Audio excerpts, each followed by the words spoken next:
Matt Stepp, Dave Campbell's Texas Football back here at the 87th Annual Texas High School Coaches Association Convention in beautiful Houston, Texas. We are here with the head coach of the Vandegrift Vipers, Coach Drew Sanders, in the palatial, built with chocolate milk coaches lounge. Yeah, this is really nice. We got a nice setup here. You can kind of hang out here. And air conditioning. It's Max has done a nice job setting this thing up for us. How are you, sir? Good stuff. I'm doing great. It's almost football season. You're a busy guy. You got a lot going on, and you're about to run into regional meetings. Coaching school is always it's the signal and the start of football season. Summer's over, and then when you leave here, it's straight to work, right? Yeah. Yeah, we're going straight to work, man. I do a thing called home visits where we go into our players' homes as a coach and have a one-on-one or really ask the whole family to be there. And I've got all those booked solid Wednesday and Thursday as soon as I get back. That's the start of it.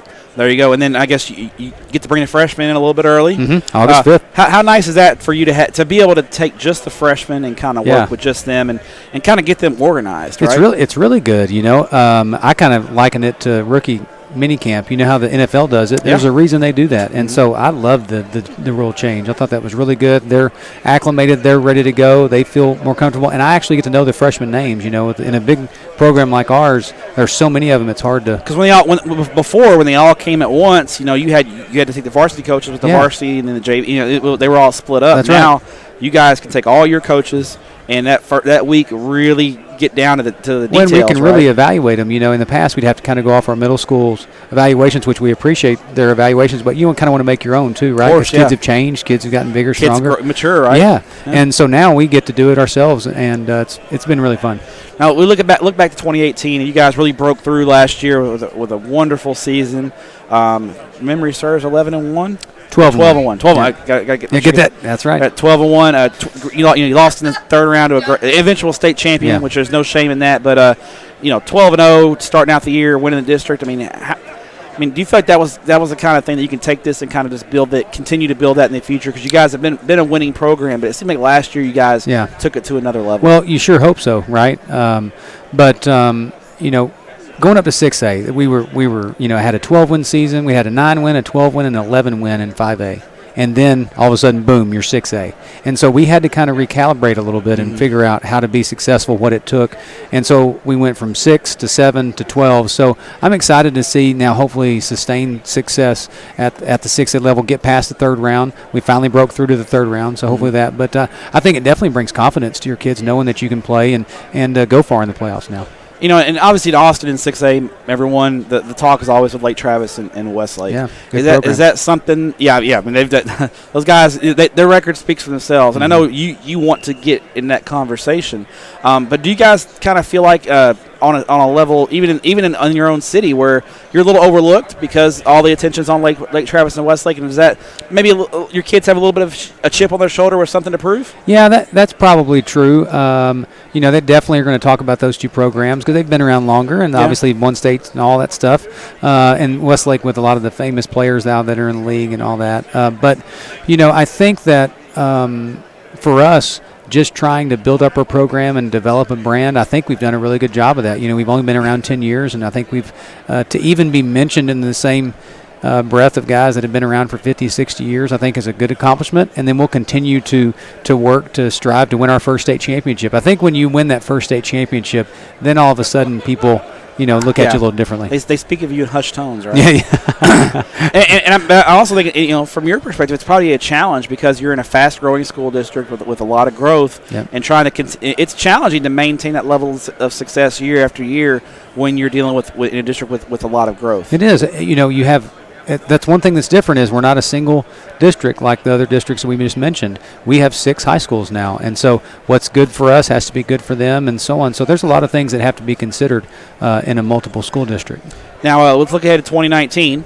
And when the Vipers take the field to open the season, there's the expectations are there. What do you feel like from a strength and weakness perspective? What are your team's strengths going to be, and what do you feel like the personality of your ball club's going to be? I haven't figured out the personality yet. It doesn't really come to me until about game 2 or 3, just kind of seeing what they can do. But I will tell you that I like our offensive returners. I think we're going to be explosive on offense. We've got a returning quarterback, newcomer of the year, Drew Dawson. Led us a great year last year. Yeah, great leader, and he's only gotten better, bigger, stronger. And then we've got a returning receiver that was really good for us, our leading receiver, almost had 1,000 yards receiving, a guy named Trey Mangozi.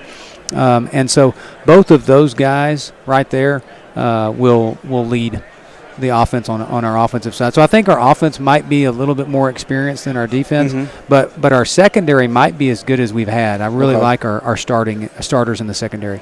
Well, last year was a little bit flipped. Like your defense was a little bit ahead of the offense early in the year. I think it might be early. It might be a little bit the opposite, but I think our defense will pick up. I've got a linebacker coming back, too, all-state linebacker, a guy named Jax McCauley. What a great linebacker name, That's an excellent linebacker name.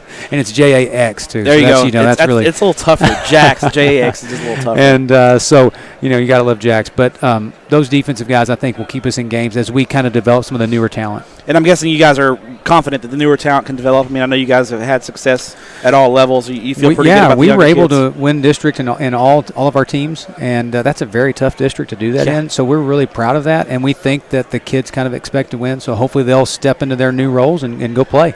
All right, now we're here at the convention, and it's Monday's always the busiest day with the schedule change, and it's been crazy, and a lot of great coaches have come through, and you're a part of THSCA, and just the organization has done a great job, and what does it mean to be a part of it, and what giving any advice for like a younger coach that's looking to get into coaching or early in his career in coaching to be involved in THSCA? Well, the first part is what does it mean to be a part of it? It's the largest coaching organization in America, so that's a huge honor to be a part of that, and it's such a rich tradition. What would I tell a young coach? I would tell him to stick with it. You're gonna have some days where you're not so sure you want to do this anymore, where you've got the complaints or you've got the losing season or doesn't have the talent that you think you should, but continue to stick with it because the kids need you, and we need good coaches in our profession. You think back on the guys that have influenced you in your life. I guarantee one of them's a coach. Absolutely, and no so doubt. that's just we need people like that, and so I would say stick with it. All right. Well, Coach, before we let you go, we're going to have you spin the Dick's Sporting Goods Wheel of Questions. All right. I saw this earlier. You ready? Yeah, go ahead. Biggest goof up right there. Oh, no. Hopefully I don't get that one. I don't like to admit my mistakes. Let's see what happens. All right. Game day superstitions. Are you a superstitious guy? Game day, you know what? I'm not really superstitious, but I do like to do a couple of things. I will like to be, number one, I like to kind of go off by myself for at least about 30 minutes, just collect my thoughts.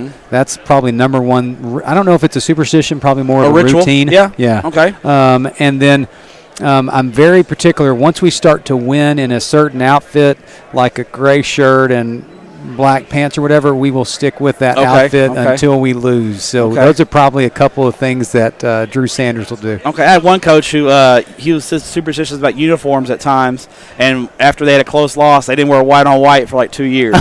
So I mean, hey, you get those weird coaches can be weird. Coaches can be weird for sure. Yeah. Well, Coach Drew Sanders, we appreciate your time. Thanks, Matt. Thanks appreciate for what you do for student athletes in Texas. Thanks for what you do. And we appreciate you coming by. Okay, thanks, man.